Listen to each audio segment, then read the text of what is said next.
پہلا نقطہ یہ ہے کہ ہمیں اچھی طرح یہ بات سمجھ لینی چاہیے کہ ایک دفعہ جو ہم پیدا ہو گئے نا، اب ہمیں ان ساری مشکلات سے گزرنا ہے. آزمائشیں مسلسل آئیں گی، کبھی خوف کے ذریعے، کبھی بھوک کی، کبھی مال جان کی کمی، کبھی پھلوں کی کمی. لیکن کیا ہے؟ وبشر الصابرین، صبر کرنے والوں کو بشارت دے دو. اب آپ دیکھیے، جب خوف آتا ہے تو ہمیں کس کس چیز کا خوف ہوتا ہے کہ میرے ساتھ پتہ نہیں کل کیا ہوگا. کچھ لوگ تو اتنا ڈرتے ہیں کہ پتہ نہیں کل کیا ہوگا، صبح کیسی ہوگی، اگلے مہینے کیا ہوگا، کہیں جاب نہ چلی جائے، بچوں کو کچھ نہ ہو جائے، پتہ نہیں میں زندہ رہ سکوں گا کہ نہیں، کہ اپنے بچوں کی خوشیاں دیکھ سکوں، مستقبل میں میرے ساتھ میرا کاروبار کا کیا ہوگا، دنیا کی اکانومی کا کیا بنے گا، مہنگائیوں کا کیا ہوگا. 10 سے 15 منٹ کی خبریں سننے کے بعد، اخبار پڑھنے کے بعد عموماً لوگوں کا موڈ آف ہو جاتا ہے، دل خراب ہو جاتا ہے. آپ دیکھیے کہ پہلے لوگ اتنے پریشان کیوں نہیں ہوتے تھے، کیونکہ ان کی پریشانیاں بس گھر کی یا اپنے محلے یا گاؤں کی ہوتی تھی. اب کیا، پوری دنیا کے مسئلے مسائل آپ CNN کھول لیں یا BBC کھول لیں، کوئی کھولے، ایک دفعہ نہیں، دہرا کے آپ کو پکا سبق کرا دیتے کہ فلاں جگہ کینیڈا میں کار ایکسیڈنٹ میں بندہ مر گیا، اور آپ کو لگ جاتا ہے خوف کہ پتہ نہیں اب میں نکلوں گی تو کیا ہوگا، وہاں پولیس شوٹنگ ہو گئی ہے، وہاں بچوں نے اسکول میں یہ ہنگامہ کر دیا ہے. اب آپ خوف ہے جب میرے بچے اسکول جاتے ہیں پتہ نہیں ان کا کیا ہوگا. سب کچھ اللہ کے سپرد کر دے. افوض امری الی اللہ، میں اپنا سارا معاملہ اللہ کے سپرد کرتا ہوں. واللہ خیر حافظا وہو ارحم الراحمین، اللہ کی حفاظت میں. یوسف علیہ السلام کے ساتھ کون تھا؟ موسیٰ علیہ السلام کے ساتھ فرعون کے دربار میں کون تھا؟ موسیٰ علیہ السلام کے ساتھ مدین میں کون تھا؟ اکیلے گئے تھے، کس نے کھانا دیا، کس نے بیوی دی، کس نے گھر دیا، کس نے جاب دی، سب کچھ مل گیا. سب کچھ اللہ کرنے والا ہے. آج تک کبھی اس نے بھوکا رکھا ہم کو؟ نہیں، تو کل بھی انشاءاللہ دے گا وہ. پھر اسی طرح آپ دیکھیے کہ بعض لوگوں کو سٹاکس کے بارے میں ہر وقت جاننے کا بہت شوق ہوتا ہے. یہ سٹاکس اوپر جا رہے ہیں نیچے، اس کے ساتھ ان کا بلڈ پریشر اوپر نیچے جا رہا ہوتا ہے. اپنے آپ کو خواہ مخواہ کی مصیبت میں ڈالے ہوئے ہوتے ہیں، نہ لینا نہ دینا، نہ کچھ انویسٹ کرنا، نہ کچھ اس کا نتیجہ نکلنا.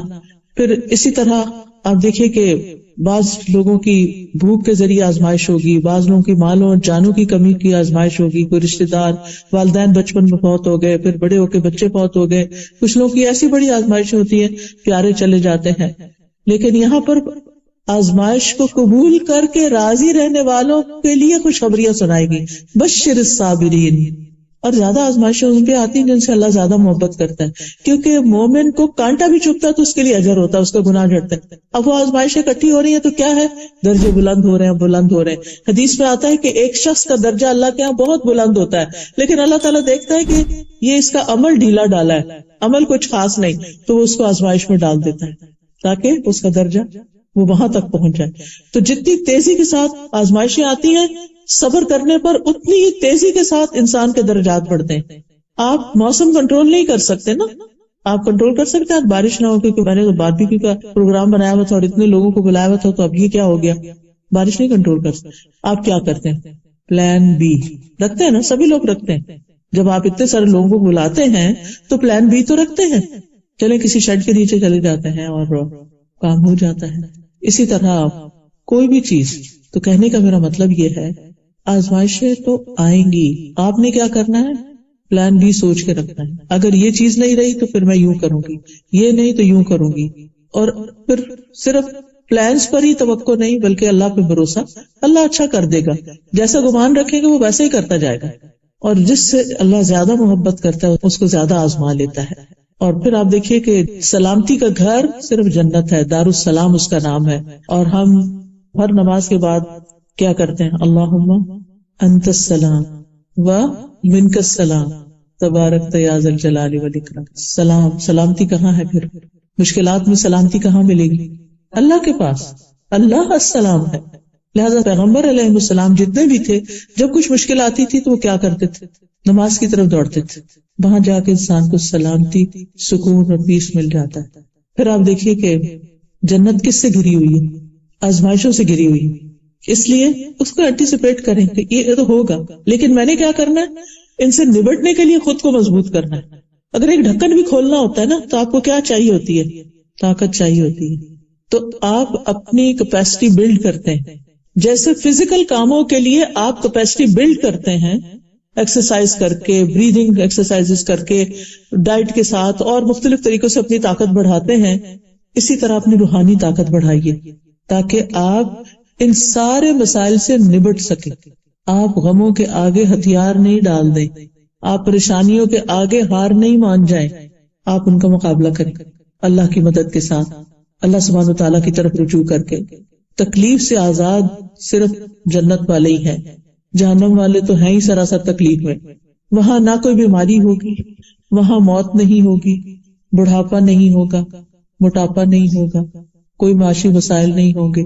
بھوک کی وجہ سے نہیں کھائیں گے، انجوائے کرنے کے لیے کھائیں گے، صرف انجوائمنٹ کی چیزیں ہوں گی. جیسا آپ کا ٹیسٹ ویسے ہی کھانا مل جائے گا آپ کو، اور کوئی رکاوٹ بھی نہیں. دنیا میں تو یہ ہوتا ہے نا کہ جب اچھا کھانا ہوتا ہے تو انسان کہتا ہے تھوڑا اور کھا لوں، لیکن غلطی کر کے کھا لیتا ہے پھر مصیبت میں پڑ جاتا ہے، نہ کھائے تو حسرت میں رہتا ہے، تھوڑا اور مزہ کر لیتا ہے. تو جنت جو ہے وہ انجوائے کرنے کی جگہ ہے. لہٰذا اس دنیا میں مشکل آئی، صبر کیا، تو صبر کا بدلہ کیا ہے؟ جنت ہے. وبشر الصابرین الذین اذا اصابتهم مصیبۃ قالوا انا للہ وانا الیہ راجعون. یہ چیز چلی گئی، ہم بھی اللہ کی طرف جانے والے ہیں، یہاں تھوڑی رہنا ہے. چلی گئی تو چلی گئی، کوئی بات نہیں. کوئی چھوڑ جاتا ہے، کوئی بے وفائی کر جاتا ہے، کوئی دھوکہ دے جاتا ہے، کچھ ٹوٹ جاتا ہے، کوئی جاب چلی جاتی، کچھ بھی. انا للہ وانا الیہ راجعون. یہ چیز چلی گئی، ہم نے بھی جانا ہے، تھوڑی دن ہے باقی، یہ بھی گزر جائیں گے. اب تک کی گزر گئی اور بھی گزر جائے گی. فکر کی ضرورت نہیں، پریشان نہیں ہونے کی ضرورت. اللہ نے اتنا کچھ اور بھی تو دے رکھا ہے، یہاں سے نہیں تو یہاں سے کام چلا لوں گی، اللہ دے گا. اور دوسری بات یہ کہ اس وقت اللہ سے اتنا اچھا گمان کیا کریں کہ اللہ تعالیٰ جس سے محبت کرتا ہے اس کو آزمائش میں ڈالتا ہے. یہ اللہ کی محبت کی نشانی ہے تو بڑی مشکل بات، لیکن ہے اس کی محبت کی نشانی. حدیث میں آتا ہے وَإِنَّ اللَّهَ إِذَا أَحَبَّ قَوْمًا ابْتَلَاهُمْ. اللہ تعالیٰ جب کسی بندے سے محبت کرتا ہے تو اس کو آزمائش میں ڈال دیتا ہے، اس کا امتحان لے لیتا ہے. تو اب پہلا کام یہ ہے کہ آزمائش تو آئے گی، اسے ایکسپٹ کر لینا ہے. کوئی فوت ہو گیا نا، ایکسپٹ کر لیں. ایک خاتون کا جوان بیٹا فوت ہو گیا، اچانک ہی فوت ہوا، اچھا بھلا ٹھیک ٹھاک تھا، کھانا کھایا اور کھانا شاید چوک ہو گیا اور وہ سانس کی نالی میں چلا گیا اور ختم ہو گیا بچہ. انا للہ و انا الیہ راجعون. ماں بہت ہی ڈپریشن میں تھی، تو مجھے کسی نے کہا آپ ان سے بات کریں. خیر میں نے فون پہ بات کی تو وہ ایک ہی بات بار بار دہرائی جا رہی تھی، میں اب اس کو کیسے دیکھوں گی، اب وہ میں اس کی چیزوں کا کیا کروں گی، میں اس کو کیسے بھولوں گی، میں اس کے بغیر کیسے زندہ رہوں گی، میرا اس کے بغیر یہ کام کیسے ہوگا، وہ میرا بہت خیال رکھتا تھا. بالکل صحیح ہے، ساری باتیں صحیح ہیں، لیکن اب اسے ایکسپٹ کرنا ہے نا. یہ تو ہو گیا، اب دیکھ نہیں پائیں گے. قیامت کے دن اللہ دکھا دے گا انشاءاللہ. اگر وہ نیک تھا اور آپ بھی نیکیاں کر رہے ہیں اس کے پیچھے، تو ملاقات دوبارہ ایسی ہوگی کہ کبھی جدائی نہیں ہوگی. اور اگر وہ اللہ کی نافرمانی میں گیا اور ہم اللہ کی نافرمانی کر کے ناراض ہوئے چلے جا رہے ہیں اور صبر نہیں کر رہے، تو پھر یہ ہمارے لیے نقصان دہ ہے. تو ہمیں مشکل یا کوئی آزمائش یا کوئی بھی نقصان اس کو ایکسپٹ کرنا کہ بس یہ ہو گیا نا، گلاس ٹوٹ گیا بس، اب میں نے کسی کا دل نہیں توڑنا. بعض اوقات کو مہمان توڑ دیتا ہے، اب تو خیر ڈسپوزیبل سے مہمانوں کو بھگت لیتے ہیں، لیکن یہ کہ کوئی خاص مہمان بھی ہوتے ہیں جن کے لیے بڑے شوق سے آپ بڑی اچھی کراکری نکالتے ہیں اور وہ پھر ان کے ہاتھ سے چھڑک جاتی ہے اور ٹوٹ جاتی ہے، اور پھر اب وہ ساری محبت اور خوشی جو ہے وہ غم میں بدل جاتی ہے. چھوڑے اس کو، یہ تقدیر کا حصہ تھا، اس کی موت یہی لکھی ہوئی اور ان کے ہاتھوں لکھی ہوئی تھی، اس نے یہی ٹوٹنا تھا. ہو گیا نا، بس ہو گیا، ختم، آگے چلو، موو آن. اللہ اور دے گا. دیکھیں اگر ہمارے برتن ٹوٹے نا تو ہم نئے کہاں سے خریدیں، اور تو جگہ ہی نہیں ہے، اتنا کچھ بھر لیا. پھر آپ دیکھیے کہ یہ اپنے آپ سے دہرا کریں کہ یہی زندگی ایسی ہی ہے، رولر کوسٹر ہے، اسموتھ رائڈ نہیں ہے. یہ ہوگا، کوئی بات نہیں. جب آپ بیک ہوم جاتے ہیں اور ٹوٹی ہوئی سڑکوں پہ گاڑی چلاتے ہیں تو کچھ لوگ ہوتے ہیں کہ وہ ایکسپٹ کر لیتے ہیں کہ یہ ٹوٹی ہوئی سڑک ہے، اس پہ یہ ہوگا، اور کچھ لوگ ہر تھوڑی دیر کے بعد توبہ کیسا گڑا آ رہا ہے، یہ ہو گیا، وہ سارا مزہ ہی خراب کیے رکھتے ہیں اپنا اور دوسروں کا بھی. تو یہ تو ہوگا، ٹوٹی سڑک پہ آپ چڑھے ہیں تو ہوگا، اس زندگی میں آئے تو اب یہ تو ہوگا. ایکسپٹ کر لیں گے، ایکسپٹ کر لیا. پھر یہ ہے کہ یہ یاد رکھیں کہ کچھ امتحان چھوٹے ہوتے ہیں، کچھ بڑے ہوتے ہیں. جو بھی امتحان آئے کہیں شکر اللہ کا، اس سے بڑا نہیں آیا، وہ آپ کو چھوٹا لگنے لگے گا. کچھ مسائل کم عرصے کے لیے ہوتے ہیں، کچھ مسائل زیادہ عرصے کے لیے ہوتے ہیں. آپ سوچیں کہ زیادہ عرصے کے لیے اجر و ثواب بڑھنے لگ گیا. کبھی ایک مسئلہ ختم نہیں ہوتا کہ ایک اور شروع ہو چکا ہوتا ہے، انسان اور زیادہ بوجھ تلے دب جاتا ہے. اس کو بھی ایکسپٹ کر لیں. یہ ایکسپٹ کیا، ایک اور بھی ایکسپٹ کر لیتے، اور پھر ایکسپٹ کرنے کے بعد ان کو پروفیشنل طریقے سے ڈیل کرنے کی کوشش کریں. کوئی بیمار ہے تو علاج کریں, دعا کریں. اگر روزی روٹی چلی گئی ہے تو اس کے لیے آپ بھاگ دوڑ کریں, کچھ نئی جگہ تلاش کریں. ہو سکتا ہے اسی میں ہی خیر ہو, آپ کو اللہ نے اس سے بہتر دینا ہو, آپ اس کے ساتھ چمٹ کے بیٹھے ہوئے, یہ گیا ہے تو اب آپ نئی تلاش کریں گے, اللہ تعالیٰ آپ کے لیے نیا وینیوز کھول دے گا. سوچ کو مثبت رکھیں, پازیٹو سوچیں, پریشانی کو مثبت سوچ میں بدل لیں. یہ یاد رکھیں ہر مشکل کے ساتھ آسانی ہے. قرآن میں آتا ہے فَإِنَّ مَعَ الْعُسْرِ يُسْرًا إِنَّ مَعَ الْعُسْرِ يُسْرًا. اب آپ دیکھیں دو طرف یسر ہے, بیچ میں عسر ہے. دو بار اللہ تعالیٰ اس آیت کو لائیں تاکہ مومن کو تسلی ہو. پھر آپ دیکھیے کہ کچھ لوگوں کے پاس اتنے بڑے مسائل کوئی نہیں ہوتے لیکن پھر بھی وہ خوف اور پریشانی کا شکار رہتے ہیں. اس عادت کو بھی بدلیے. آپ اس آیت کو یاد رکھیے اِنَّ مَعَ الْعُسْرِ يُسْرًا. اگر تکلیف آ گئی نا تو اللہ تعالیٰ اس میں سے کوئی آسانی بھی نکالے گا, کوئی اور رستہ بھی نکلے گا. اور پھر یہ کہ ہم تو مسلمان ہیں نا, ہم کہتے ہیں ہم تو اللہ کے لیے جی رہے ہیں. ان صلاتی و نسکی و محیایا و مماتی للہ رب العالمین. یہ کہہ دیا تو کیا مطلب ہے اس کا؟ میری زندگی کس کے لیے؟ جس نے دی ہے اسی کے لیے, جیسے وہ چاہے گا ویسے ہی زندگی بسر کروں.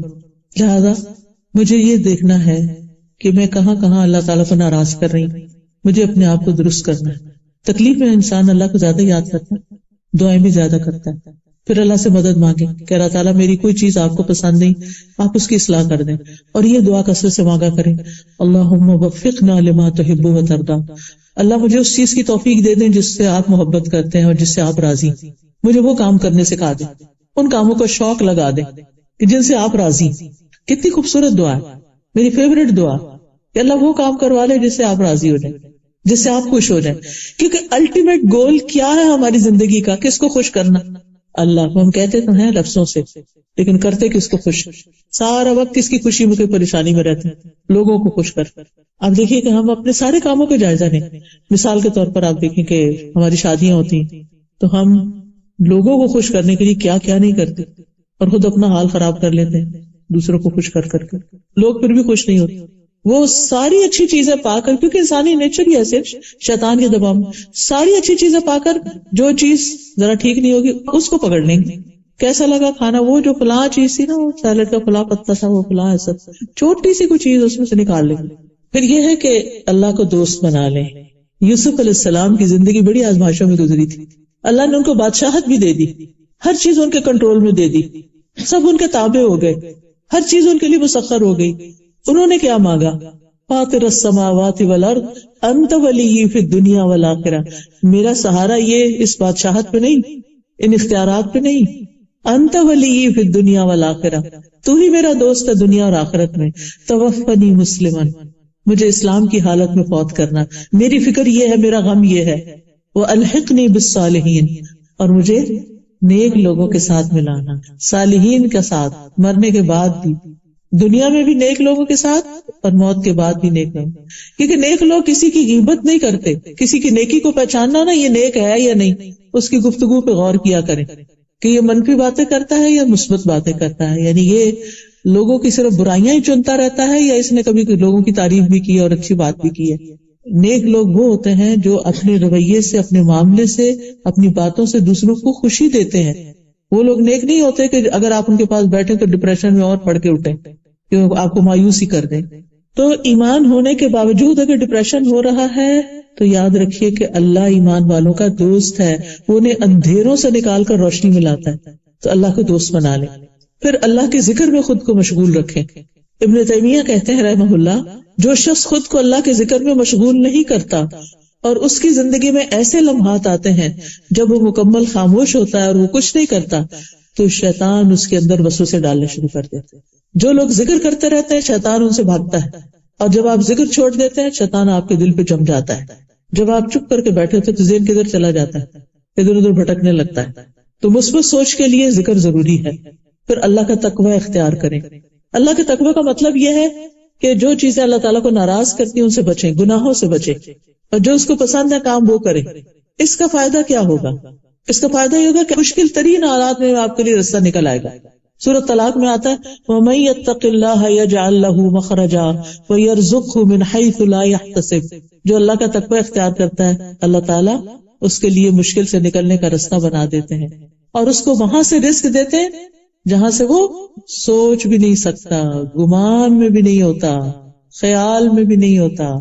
حضرت ہاجرہ کی مثال لے، ایک خاتون تھی، خاتون میرے اور آپ جیسے، ہم سے بہتر لیکن خاتون تھی، خاتون ہونے میں ہم جیسے۔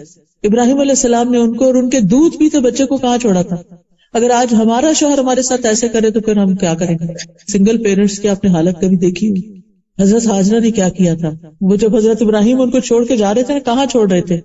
مکہ کی وادی میں، جہاں کوئی انسان ہی نہیں تھا، کوئی گھر نہیں تھا، کوئی کچن نہیں تھا، کوئی فریج نہیں تھی، کوئی کھانے کی چیز نہیں تھی، کوئی مارکیٹ نہیں تھی، کوئی اللہ والا رہتا نہیں تھا وہاں کے آپ کو لا کے دے دے، کچھ بھی نہیں تھا، ہر چیز سے محرومی۔ وہ اپنے شوہر کے پیچھے جاتی، آپ مجھے کیوں یہاں چھوڑ کے جا رہے ہیں؟ وہ خاموش ہے، وہ آگے چلنے لگتے، پھر پیچھے نہیں مڑ کے دیکھتے، آپ کیوں چھوڑ کے جا رہے ہیں؟ پھر جواب نہیں آتا، پھر تیسری دفعہ پوچھتی ہیں تھوڑا اور آگے جا کے، آپ مجھے کہاں چھوڑ کے جا رہے ہیں؟ کیوں چھوڑ کے جا رہے ہیں؟ اللہ ہمارا کبھی حاضر، کیا اللہ نے آپ کو اس کا حکم دیا؟ حضرت ابراہیم نے سر ہلا دیا، ہاں تو دیکھیے اس عورت کا ایمان، پھر اللہ ہمیں ہرگز ضائع نہیں کرے گا، پھر ہم یہاں بھوکے نہیں مریں گے، ہم پھر تنہا نہیں ہیں، پھر اللہ ہمارے ساتھ ہے۔ غار میں نبی صلی اللہ علیہ وسلم نے کیا کہا تھا حضرت ابوبکر کو؟ لا تحزن ان اللہ معنا، غم نہ کرو اللہ ہمارے ساتھ ہے۔ ہر مشکل میں پڑے ہوئے انسان کو یہی سوچنا چاہیے، اللہ ہمارے ساتھ ہے، ہم تنہا نہیں ہیں، ہم اکیلے نہیں۔ اگر انسانوں نے چھوڑ دیا تو کیا ہوا، مال نے چھوڑ دیا تو کیا ہوا، اللہ ہمارے ساتھ ہے۔ تو اللہ کا تقویٰ، اللہ کی یاد۔ اور حاجر علیہ السلام نے کبھی اس کو گمان بھی کیا ہوگا کہ اس کا حل زمزم ہوگا؟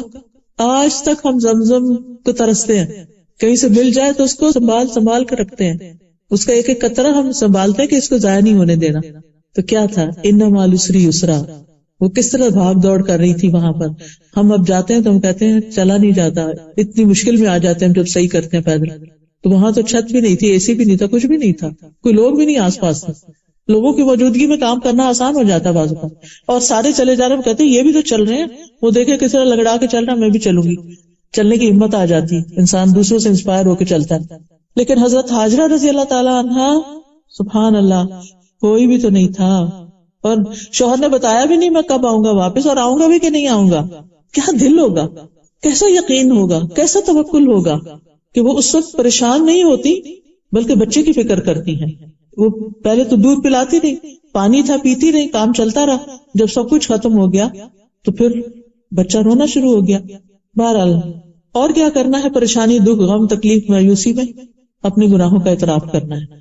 یہ مشکلات سے نکلنے کا راستہ ہے۔ یونس علیہ السلام نے مچھلی کے پیٹ میں کیا پڑھا تھا؟ لا الہ الا انت سبحانک انی کنت من الظالمین۔ صرف لفظ نہیں دہرانے، سوچ کے پڑھنا ہے، تیرے سوا کوئی الہ نہیں، تو پاک ہے، تیرے میں کوئی عیب کمی کوتاہی نہیں، بے شک میں ظالم ہوں، میری غلطی ہے، I was wrong۔ انہوں نے یہ نہیں اس وقت کہنا شروع کیا کہ وہ لوگوں نے مجھے بہت ستایا تھا اس لیے میں نکلا تھا وہاں سے۔ لوگوں نے حد درجہ تنگ کر دیا تھا حضرت یونس علیہ السلام کو، اس لیے انہوں نے اپنی قوم کو چھوڑا تھا، ابھی اللہ کا حکم نہیں آیا تھا۔ اللہ کا حکم آتا قوم تباہ ہو جاتی ہے، ان کو اللہ تعالیٰ بچا کے لے جاتے، جیسے سارے پیغمبروں کے ساتھ ہوا۔ تو یہ پہلے نکل آئے ناراض ہو کے، وہ پکڑ ہو گئی، نکلے کیسے پھر اس پکڑ سے، اس غم سے؟ اور اللہ تعالیٰ قرآن پاک میں فرماتے ہیں وَكَذَلِكَ نُنْجِي الْمُؤْمِنِينَ، ہم مومنوں کو اسی طرح نجات دیتے ہیں۔ یعنی جیسے یونس علیہ السلام کو دی تھی، اگر مومن بھی اپنی غلطیوں کا اعتراف کرے، اپنی غلطیوں کو مانے، اپنے گناہوں کی توبہ کرے، تو ہم ان کو بھی ایسے ہی غم سے نکال لیں گے۔ اور اس کی تفصیل تو آپ کو پتہ ہی ہوگی کہ کس طرح قرہ ان کے نام بار بار نکلا اور ان کو پھینکا گیا، اور اس طرح وہ مچھلی کے پیٹ میں چلے گئے اور پھر وہ سمندر کی گہرائی میں چلی گئی۔ ابھی جو آپ دوست ڈوبی ہے پڑھا ہوگا آپ نے کہ کتنا ڈارک ہے نیچے، تو اللہ تعالیٰ فرماتے قرآن پاک میں وَنَادَى فِي الظُّلُمَاتِ، انہوں نے اندھیروں میں پکارا، مچھلی کے پیٹ کا اندھیرا، غم کا اندھیرا، اور پھر سمندر کا اندھیرا اور رات کا اندھیرا۔ اف، سوچ کے روح کانپ جاتی ہے اگر آپ امیجن کریں، وہاں سے اللہ نے نکالا۔ کیا ہم میں سے کسی کا غم، تکلیف، پریشانی ویسی ہے؟ نہیں۔ اور اگر اللہ نے ان کو نکالا تو وہی اللہ ہمیں بھی نکال سکتا ہے، لیکن انہوں نے سچے دل سے کہا تھا۔ ہم کیا کرتے، گٹیاں پکڑ لیتے ہیں، باتیں کرتے ادھر ادھر کہ لا الہ الا انت سبحانک انی کنت من الظالمین، اس نے کیا پہنا ہوا ہے، اس کے کپڑے کیسے ہیں، یہ کیا پڑھنا ہوا، ایک دفعہ نہیں سوچ کے پڑھتے، پھر کہتے ہیں ہم نے تو وظیفہ کیا تھا کچھ نہیں ہوا۔ حضرت یونس کے بارے میں کوئی نہیں آتا کہ انہوں نے 1.25 لاکھ ہی پڑھا تھا، انہوں نے شاید ایک ہی دفعہ پڑھا اور مچھلی اوپر آنا شروع ہو گئی۔ اور پھر کس طرح اللہ کے اذن سے مچھلی نے باہر نکالا. مچھلی کے ایسڈ سے سارا جسم زخمی ہو چکا تھا, ریش ہو چکا تھا. قرآن مجید میں آتا ہے کہ اللہ تعالیٰ نے ان کے لیے یقطین کدو کا پودا اگایا اور اس کی چھاؤں میں تھے اور اس کا پھل بھی کھاتے تھے. اسی لیے آپ دیکھیں کہ جو کدو ہوتا ہے وہ اسکن کی ڈیزیز کے لیے بہت مفید ہوتا ہے. پھر اللہ نے ان کے لیے انتظام کیا, پھر ان کو واپس اپنی قوم میں بھیجا اور ان کی قوم کو بھی اللہ نے معاف کر دیا. سب ٹھیک ہو گیا. آزمائش آئی, سخت آئی, لیکن نکل آئے اس سے. کس چیز سے؟ انی کنت من الظالمین, میری غلطی ہے. لیکن ہم سب کے اندر اتنی انا ہے, نہ اللہ کے آگے اس طرح جھکتے ہیں کہ اپنی غلطیاں مانے, ہم بلکہ کہتے ہیں میں نے کیا ہی کیا تھا. تو پھر آپ دیکھیے کہ کس طرح ویل جو دنیا کی سب سے بڑی مخلوق ہے اس نے اپنا منہ کھولا, اور کس طرح یونس علیہ السلام اندر گئے, اور کس طرح وہ ویل سمندر کی گہرائیوں میں گئی, اور کس طرح پھر یونس علیہ السلام باہر نکلے, اور کس طرح ان کو صحت ملی, اور کس طرح وہ اپنی زندگی میں روٹین پہ آ گئے. آج اگر کوئی ویل ہمیں نگل لے, اللہ نہ کرے, تو ٹیکنالوجی بھی یہ نہیں جان سکتی کہ یہ لوکیٹ نہیں کر سکتی کہ آپ کہاں ہیں, کوئی نہیں مدد کر سکتا. دیکھیے یونس علیہ السلام نے صرف اللہ کو پکارا تھا اور اللہ نے نکال دیا. تو ہمیں بھی کیا کرنا چاہیے؟ صرف سہارے نہیں ڈھونڈنے چاہیے, یہ مدد کرے گا وہ کرے گا, اور وہ نہیں کرتے تو اور فرسٹریشن. پھر اللہ ہے نا, جب کوئی دکھ ہو آپ اکیلا محسوس کریں کہ اللہ ہے نا, میں اکیلی تھوڑی بیٹھی ہوں, اللہ ہے نا میرے ساتھ. بچے چلے گئے کوئی بات نہیں, اللہ ہے نا. شوہر چلے گئے دنیا سے کوئی بات نہیں, اللہ ہے نا. میرے لیے اللہ کافی ہے, حسبی اللہ و نعم الوکیل. جب کبھی یہ خیال آئے نا کہ ہے, کیونکہ ہم سب جو ایج کے اس حصے میں 60+ مثلاً میری طرح, تو ہم سوچتے ہیں کہ اللہ نہ کرے اسپاؤس کو کچھ ہو, اللہ نہ کرے کہ بچوں کو کچھ ہو, پھر ہم اکیلے کیسے, کیا کریں گے کیا نہیں کریں گے. یعنی ہر ایک کو یہ خوف ضرور آتا ہے, اور یہاں اس ملک میں تو خاص طور پر جہاں کوئی رشتے دار بھی نہ ہو, تو پھر کیا کریں گے. یہی سوچا کہ اللہ ہے نا, وہی ٹیک کیئر کرے گا. الحمدللہ ہم لوگ مسجدوں سے جڑے ہوئے ہیں, بہت سے دینی دوست ہیں, ایمانی ساتھی ہیں, اللہ کا شکر ہے کہ وہ ہم سے زیادہ ہماری کیئر کرتے ہیں. لیکن یہاں کے لوگوں کو آپ دیکھیں کہ ابھی میں ایک قصہ پڑھ رہی تھی, اور یہ ہماری ایک اسٹوڈنٹ نے لکھا جو فرسٹ ہینڈ انفارمیشن اس نے لی, میں نے پوسٹ بھی کیا تھا حکمت کی بات میں, کہ 92 ایئرس اولڈ خاتون تھی, پچھلے 8 سال سے ان کا بچہ ان کو دیکھنے نہیں آیا تھا, اور جب ماں فوت ہو گئی اور دفنا دی گئی تو ظاہر ہے کہ پراپرٹی تو چاہیے تھی, تو آ کر اس نے گھر کا سارا سامان جنگ کی طرح ٹرک میں ڈالا اور نکال دیا. ماں کی کیسی کیسی میموریز تھیں, تصویریں تھیں, چیزیں تھیں جو سنبھال کے اس نے رکھی ہوئی تھی, وہ بچے کو ان میں سے ایک بھی نہیں چاہیے تھی. دنیا کا تو یہ عالم ہے. تو اس طرح کے کتنے ہی لوگ ہوں گے جو گھروں میں, اور مجھے پرسنلی میں 2014 میں انگلینڈ میں گئی تھی, تو وہاں پر ہماری کچھ ساتھی تھی, تو وہ سوشل ورکر تھی, تو انہوں نے بتایا کہ کس طرح وہ مختلف بوڑھے لوگوں کو دیکھتے ہیں کہ گھر میں کوئی نہیں ہوتا, شام کے وقت ان کا پیمپر چینج کر کے آتے ہیں, ان کو بیڈ میں ڈال کے ٹک ان کر کے آتے ہیں, اور پھر وہ کہتے ہیں کیوں جا رہے ہو, ابھی سے جا رہی ہو, رات کا اندھیرا اور وہ تنہا. کتنے ہی ایسے لوگ ہیں جو بزرگ ہیں اور گھروں میں تنہا ہیں یا پھر ہومز میں ہیں. تو الحمدللہ اللہ نے ہمیں ایمان دیا, اللہ نے ہمارے بچوں کو اچھی سوچ دی کہ جو والدین کی کیئر کرتے ہیں, اور اگر اپنی کسی مجبوری کی وجہ سے وہ نہیں بھی کر سکتے تو سب سے بڑا سہارا تو اللہ ہی کا ہے. بچوں کو سہارا نہ سمجھیں, مال کو سہارا نہ سمجھیں, اپنے سٹیٹس کو سہارا نہ سمجھیں, اللہ کو سہارا بنائیں, اس پہ توکل کریں. جب کوئی خوف کے خیال آئے, افوض امری الی اللہ, میں اپنا معاملہ اللہ کے سپرد کرتی ہوں, اللہ ہی سنبھالے گا. اور اپنی غلطیوں کا ذکر, اور پھر آپ دیکھیے کہ مشکلات آتی ہیں ہمیں اللہ سے قریب کرنے کے لیے, اللہ سے قریب کرنے کے لیے. اور اگر کوئی مشکلات کے باوجود اللہ سے قریب نہیں ہوتا تو وہ دنیا کا بدبخت ترین انسان, اس نے کچھ سیکھا ہی نہیں. کسی وقت کوئی بھی چوٹ ہمیں لگتی ہے تو ہمیں فوراً اللہ کو یاد کرنا چاہیے, فوراً قرآن کی طرف لوٹنا چاہیے. بازو کا تو اور کوئی نہیں, وہ جو ہمارا ہڈن دشمن ہے نا شیطان, اور ایک تو اندر دشمن بیٹھا ہوا نفس, اس کے کچھ تقاضے ہوتے ہیں, جب وہ پورے نہیں ہوتے تو وہ اداس ہو جاتا ہے, اور کچھ شیطان کے وسوسے ہوتے ہیں. فوراً قرآن کی طرف جائیں, تلاوت شروع کر دیں, کوئی قرآن کی تفسیر شروع کر دیں, قرآن کی کسی مجلس میں چلے جائیں, مسجد میں چلے جائیں, جا کے بیٹھ جائیں, اللہ کا ذکر کریں. آپ کا دل اچھا ہو جائے گا. مشکل وہیں کھڑی ہے, آپ کا دل اچھا ہو جائے گا. آپ کو تو اس سے غرض ہے نا کہ آپ کا دل اچھا ہو جائے. مشکلیں تو جب جانا تو جائے گی. Take good care of your self, اپنا خیال رکھیے, اپنے اوپر فوکس کیجئے کہ مجھے کون سی چیز طاقت دیتی ہے. فزیکلی ویک کر رہی ہے تو کیا کرنا ہے مجھے, اسپرچولی ویک ہو رہی ہے تو کیا کرنا ہے, ایموشنلی ویکنس کا شکار ہوں تو کیا کرنا ہے, مجھے اس وقت کیا کرنا ہے. اور جو نسخے آپ کو کام آتے ہیں نا وہ لکھ لیا کریں. اور اس وقت انہی کو استعمال کریں. پھر ایک ہیبٹ اپنی بنائیں کہ اپنی زندگی میں ایسی بکس پڑھیں جس میں انبیاء اور صحابہ کے حالات ہوں کہ وہ کیسی کیسی مشکلات سے گزرے. سب سے زیادہ آزمائش پیغمبروں کی ہوئی ہے، صحابہ کرام کی ہوئی ہے، لہٰذا ان کے واقعات سے سبق لیں. ابراہیم علیہ السلام پہ کوئی مشکل آئی تھی؟ پڑھا ہی ہوگا قصہ. آخر ہر سال ہم قربانی کا گوشت تو مزے سے کھا لیتے ہیں اور یہ واقعہ یاد کرنا بھول جاتے ہیں کہ قربانی کس نے کی تھی، کس چیز سے آزمائے گئے.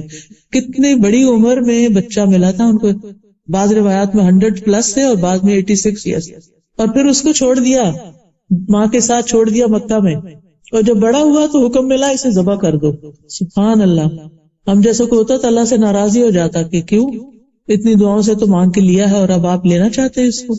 کبھی آپ نے دیکھا ہوگا ایسے پریشیس چائلڈ جو ہوتے ہیں اگر دنیا سے چلے جائیں تو لوگوں کا حال کیا ہو جاتا ہے، پھر اللہ سے بھی ناراض ہو جاتے ہیں. بہرحال لیکن ابراہیم علیہ السلام کے ساتھ کیا ہوا؟ آزمایا ضرور گیا، لیکن وہ ہر آزمائش میں کامیاب ہوئے، ہر ٹیسٹ پاس کیا. تو اللہ تعالیٰ نے قُلْنَا يَا نَارُ كُونِي بَرْدًا وَسَلَامًا عَلَىٰ إِبْرَاهِيمَ، اور پھر بیٹے کے لیے کیا کیا؟ گانڈے سے تبدیل کر دیا. آزمائش میں پوری ہوگی. ہر موقع پر جب آگ میں پھینکے گئے، کتنی سخت آزمائش، لیکن انعام کیا ملا؟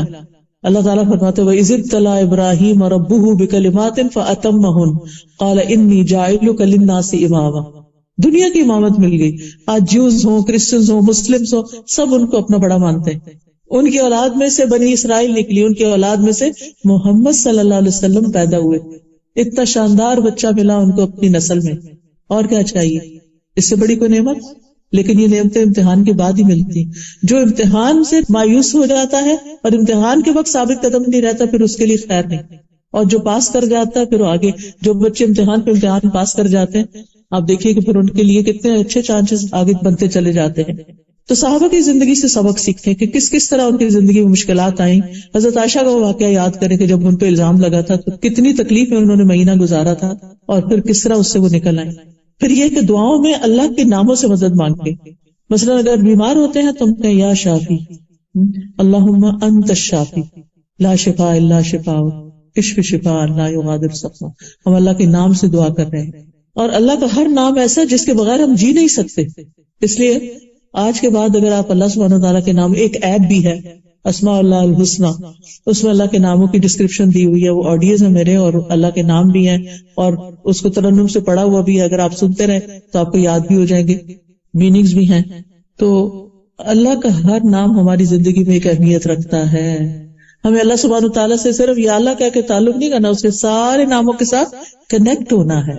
تو اپنا کوئی اسکیڈول بنائیں اور اللہ کے ناموں کے بارے میں جانیں، اللہ کو پہچانیں، اللہ سے مضبوطی کے ساتھ تعلق رکھیں، اور پھر انشاءاللہ جس موقع سے جو مشکل آئے گی اسی طرح کے نام کے ساتھ آپ اس سے مانگیں. پھر اللہ سے اچھا گمان رکھیں کہ اللہ تعالیٰ ظالم نہیں، اللہ تعالیٰ علم رکھتا ہے، اللہ تعالیٰ حکمت رکھتا ہے، اللہ تعالیٰ قدرت رکھتا ہے. مشکل حالات میں 4 طرح کے لوگ ہوتے ہیں. نمبر 1، مشکل سے ناخوش ہونے والے، ایسے لوگوں سے اللہ بھی ناخوش ہو جاتا ہے. نمبر 2، مشکل حالات میں صبر کرنے والے، تو اللہ سبحانہ تعالیٰ ان کو بشارت دیتا ہے، بشر الصابرین. تیسرے، مشکل حالات میں اللہ کی رضا میں راضی اور خوش ہونے والے. یہ رضا کا درجہ آزمائش سے خوش ہونے والوں کا یہ صبر سے اونچا درجہ ہے. یعنی صبر تو کر ہی نہیں، اللہ پہ راضی. اللہ آپ کو پتا ہے کہ آپ نے مجھے اس میں کیوں ڈالا، اب آپ ہی اس کو ٹھیک کریں گے، بس مجھے آپ سے اچھی ہی امید ہے، اچھا ہی گمان ہے، لہذا وہ خوش رہتے ہیں. پھر آخری درجہ کس کا ہے؟ شکر کا. مشکل حالات میں بھی اللہ کے شکر گزار رہتے ہیں، اور یہ عباد اللہ الصالحین ہی کرتے ہیں. احمد اللہ علی البلاء، یہ آزمائش پر بھی میں شکر کرتا ہوں، اللہ کی تعریف ہے. وہ کہتے ہیں الحمدللہ علی کل حال، ہر مشکل میں، ہر حال میں اللہ کا شکر، اللہ کی تعریف. ایک دفعہ کسی کی انگلی میں چوٹ لگی، ان سے کہا کہ آپ اس پہ ریاکٹ ہی نہیں کر رہے، آپ نے کچھ ظاہر ہی نہیں کیا. تو کہا یہ تو انگلی میں چوٹ ہے، سوچے اگر میرے چہرے پہ چوٹ لگ جاتی، آنکھ میں لگ جاتی، پھر کیا ہوتا؟ تو میں تو اللہ کا شکر ادا کرتا. یہ ہوتا ہے شکر. عروہ بن زبیر تھے، ایک سفر میں تھے کہ ان کی ٹانگ میں کوئی بیکٹیریا گھس گیا، وائرس آ گیا، تو ان کی ٹانگ کاٹنی پڑی کیونکہ وہ ایک بیماری بننے شروع ہو گئی. اس کا واحد حل یہ تھا کہ اس کو کاٹ دیا جائے، ٹانگ کو کاٹنا پڑا. تو ان سے کہا گیا کہ آپ کو الکوہل پینی پڑے گی تاکہ آپ نشے میں. ان کا یہ میں نہیں کر سکتا. انہوں نے کہا کہ اچھا میں جب نماز پڑھوں گا نا تو پھر تم کاٹ دینا. لہٰذا جب وہ سجدے میں گئے تو ان کی ٹانگ کاٹ دی گئی. عروہ بن زبیر کے 2 بیٹے ان کے پاس آئے جب وہ آ رہے تھے باپ کو لینے کے لیے تو ایک بیٹا گھوڑے سے گرا اور مر گیا، ادھر سے ٹانگ گئی ادھر سے بیٹا گیا، ایک اور مشکل آ گئی اور بڑی بڑی مشکلیں. تو جس قافلے کے ساتھ وہ آ رہے تھے، قافلہ جب حضرت عروہ کے پاس پہنچا تو ان کا کہ کیسے بتائیں کہ ان کا بیٹا وفات پا گیا، ابھی تو ان کی ٹانگ کٹی ہے. کسی نے کہا کہ نہیں ان کو خبر نہ دو کیونکہ وہ خود مشکل میں کچھ دن کے بعد بتائیں گے. کسی نے کہا نہیں ابھی بتائیں تاکہ بیٹے کی نماز جنازہ پڑھیں. تو بہرحال متفق یہ ہوئے کہ ان کو بتا دیتے ہیں. اور جب ہوش میں آئے ایک ٹانگ دیکھی تو کہنے لگے اللہ کا شکر ہے جس نے میری ایک ٹانگ سلامت رکھی. اور جب ایک بیٹا آیا اور دوسرا نہیں تو شکر ہے اللہ کا جس نے مجھے یہ بیٹا دکھا دیا. دونوں ہی گر سکتے تھے، دونوں ہی مر سکتے تھے. تو انہوں نے صرف یہ کہا فلک الحمد علی ما اخذت وما اعطیت، جو تو نے عطا کیا اس پہ بھی تیرا شکر اور جو تو نے لے لیا اس پہ بھی تیرا شکر. تو بات یہ ہے کہ مشکلات تو ہوں گی لیکن نکلنے کے جو طریقے میں نے آپ کو بتائے ہیں ان پہ غور کیجئے، مشکلات سے نبٹنا سیکھیے، گھبرائے نہیں، اللہ آپ کے ساتھ ہے، شکر ادا کرتے رہیں، اس کی رضا پہ راضی رہیں، صبر سے کام لیں تو آپ کو ایمان کی حلاوت محسوس ہوگی اور آپ کو نفس مطمئنہ حاصل ہوگا جو ویری مچ نیڈڈ ان دی موت. موت کے وقت بہت ضروری ہے، ورنہ جس حال میں انسان مرتا ہے دل کی حالت ویسی ساتھ چلی جاتی. تو اللہ تعالیٰ سے دعا کرتے ہیں کہ اللہ سبحانہ وتعالیٰ ہمیں مضبوط مومن بنا دے، ہمیں اپنے ساتھ سے محروم نہ رکھے، ہم سے راضی ہو جائے، ہم سب کی تکلیفیں مشکلات دور کر دے. جتنی بہنیں آئی ہیں یہاں اللہ تعالیٰ ان سب کے غم دکھ پریشانیاں اور جو بھی ان کی زندگی میں مشکل چل رہی ہے اللہ تعالیٰ اس کو آسان کر دے. اور اللہ تعالیٰ ہمارے لیے موت کا مرحلہ آسان فرمائے، اللہ تعالیٰ ہمارے لیے قبر کا مرحلہ آسان فرمائے، اللہ تعالیٰ ہمارے لیے حشر کا دن آسان فرمائے. اللہ سبحانہ تعالیٰ ہمیں اپنا دیدار نصیب کرے. اللہ سبحانہ تعالیٰ ہمارے بچوں کو ہدایت اور ایمان پر رکھے. اللہ سبحانہ تعالیٰ ان کے لیے ہر طرح کی آسانیاں فرمائے. کبھی بھی ہمارے منہ سے کوئی ناشکری کی بات نہ نکلے، ہم اس کی رضا پہ راضی رہیں اور جو کچھ اس نے ہمیں دیا ہے اس پہ شکر ادا کرتے رہیں. اور جو چیزیں ہماری زندگی سے چلی گئی ہیں ہم ان پر اللہ سبحانہ تعالیٰ سے راضی رہیں. وآخر دعوانا ان الحمدللہ رب العالمین. جن لوگوں نے اس مجلس کا اہتمام کیا ہے، یہ کرسیاں لگائی ہیں، والنٹیئر کیا ہے، اور جتنی بھی ٹیم ہے شروع سے آخر تک جس طرح بھی آپ کو جس نے میسج پہنچایا ہے اللہ ہم سب کو جزائے خیر عطا کرے اور ان کی اس نیکی کو قبول کرے. اور اللہ کرے کہ آج کے لیکچر سے ہماری زندگی میں واقعی کچھ فرق آئے. تو جو کی پوائنٹس ہے گھر جا کے کہیں کاغذ پر لکھ لیجئے گا جو باتیں آپ کو یاد رہیں تاکہ کوئی مشکل ہے تو آپ اس کو پڑھ لیں اور پھر آپ کا دل اچھا ہو جائے. میرا خیال اسٹال بھی لگا ہوا ہے، اس میں کچھ کتابیں ہیں، آپ اپنے لیے اور اپنے دوستوں کے لیے لے کے جائیے. اس میں ایک استغفار کی برکت کتاب ہے، استغفار سے بھی مشکلات بہت حل ہوتی ہیں. تو اگر آپ کی گھر میں کتاب اور مشکل میں ہے تو انشاءاللہ پڑھیں گے تو آپ کے لیے آسانی ہوگی. پھر شکر بھی کرنا ہے تو شکر کے فائدے کیا کیا ہیں، یہ کتاب بھی بہت اچھی، ایک ایک صفحہ بھی روز پڑھ لے تو چند دن ایک مہینے میں کتاب ختم ہو جائے گی اور اس سے آپ کو ایک ڈوز ملے گی، آپ کو ایک انرجی ملے گی. پھر زبان کی حفاظت، زبان سے کسی تکلیف میں کوئی برے لفظ نہیں نکالنے کی کہ ہر چیز لکھی جا رہی ہے تو بی کانشیس. تو اس میں ساری احادیث جمع کر دی گئی ہیں، خود بھی پڑھیے اوروں کو بھی سکھائیے. پھر زندگی میں آسانی کی دعائیں ہیں اس کارڈ کے اندر، یہ دعائیں پڑھتے رہیے. رزق کی پریشانی ہے تو رزق میں کشادگی کی دعائیں ہیں، یہ آپ پڑھیے. پھر اللہ کا شکر ادا کرنا ہے تو الحمدللہ پڑھیے. قرضے کے تلے ہیں تو یہ قرضے سے نجات کی دعائیں ہیں تاکہ آپ اس بوجھ سے فارغ ہوں اور آپ کے گھر جلدی پیڈ آف ہو جائیں. اور پھر یہ کہ صبح و شام کے اذکار جو ہیں وہ حفاظت کے لیے بہت ضروری ہے کہ آپ مشکلات سے بچے ہی رہیں. عافیت کی دعا ہے اس میں جو اللہ تعالیٰ کو بہت پسند ہے. پھر تسبیح کرتے رہیں، جس کو دشمن کا ڈر ہو، اندھیرے سے ڈر لگے، اس کو تسبیح پڑھنی چاہیے، اس میں آپ کو فائدے ملیں گے. جب یہ فائدے آپ پڑھیں گے تو آپ کے لیے تسبیح کرنا آسان ہو جائے گا. اسی طرح یہ بھی حفاظت کی دعاؤں کا ایک کارڈ ہے. اور ایاک نستعین میں مختلف چیزوں کے شر سے بچنے کی دعائیں ہیں، یہ تو ہر گھر کی کتاب ہے. اور پھر حدیثوں کی یہ کتابیں ہیں جو آپ اپنے بچوں کے ساتھ شیئر کر سکتے ہیں. اگر آپ کی ٹیچر ہیں، کسی اسلامی اسکول میں ہیں تو یہ آپ کے لیے ایک اچھا ریسورس ہے. تو آپ سے اجازت چاہتی ہوں. آپ سب کا بہت شکریہ کہ آپ اپنا چھٹی کے دن میں وقت نکال کر یہاں پر پہنچے. اللہ تعالیٰ آپ سے راضی ہو اور اللہ تعالیٰ اس کو قبول کر لے. بارک اللہ فیکم. السلام علیکم ورحمۃ اللہ وبرکاتہ.